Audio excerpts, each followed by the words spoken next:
Halloween is a time of games, of mischief, of fancy dress, of pulling pranks, and having fun. But where does this come from? When we think of North America and its connections with Halloween, it's not surprising that many people think that North America is where Halloween comes from in the first instance. But Halloween is much older than that. And one of the most fantastic things to learn about and understand in Irish culture, Irish history, and the ways in which people lived here in Ireland is to recognize how important Samhain, or Halloween, was celebrated here on this island. And it goes back for a long, long time, and generations can have a sense of belonging to what this festival is at the end of the harvest, in the autumn, towards the end of the year. And the most important day to them was Samhain. It was a time when this world and the other world are veiled. We have the other world, we have the world of the dead, and we have the natural world, the world of the living. One of the most amazing, wonderful things about Ireland is its early literature. The literature that was written in Irish, the earliest vernacular writing within Europe, outside of Latin.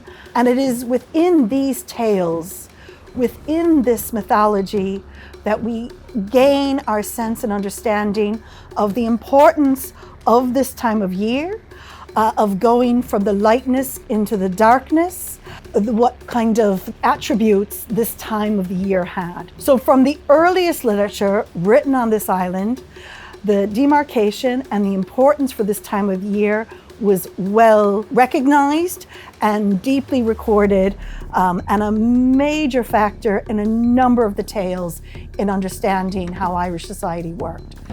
So that is going back from the early medieval period. When we think of Halloween now here in Ireland in the 21st century, we don't need to kind of confine ourselves to the ways in which Halloween has been celebrated in the past. But there are elements and there are echoes and there are aspects to it that I would argue still have a really strong contribution to life, community, celebrations today. Was the explanation given for fancy dress. And quite often with Halloween, it is this sense that you don't want any being from the other world to recognize you, to see you. So you take this new persona, this new disguise. But of course, fancy dress allows you to take part in the activities. It allows you to be something that you are not in your ordinary life.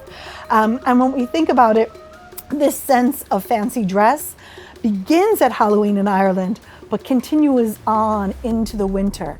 So the connections with fancy dress with Halloween, we can see with the Irish mumming at Christmas and the Ramboys for St. Stephen's Day, following on into Bridget's Day. As a folklorist who has studied these traditions for years and has really enjoyed seeing what they did for communities in the past, how they brought people together, how they allowed people to be a little bit mischievous. And the festival is a wonderful space for this. And we have places like the Puka Festival up in County Meath, in Trim and surrounding areas, and up in Derry, the northern part of the island, and has made it into something that others from around Ireland and abroad and further afield can come together and celebrate and raise a glass and prepare themselves for the darkness that we are about to enter as we prepare for the winter months following on after Halloween.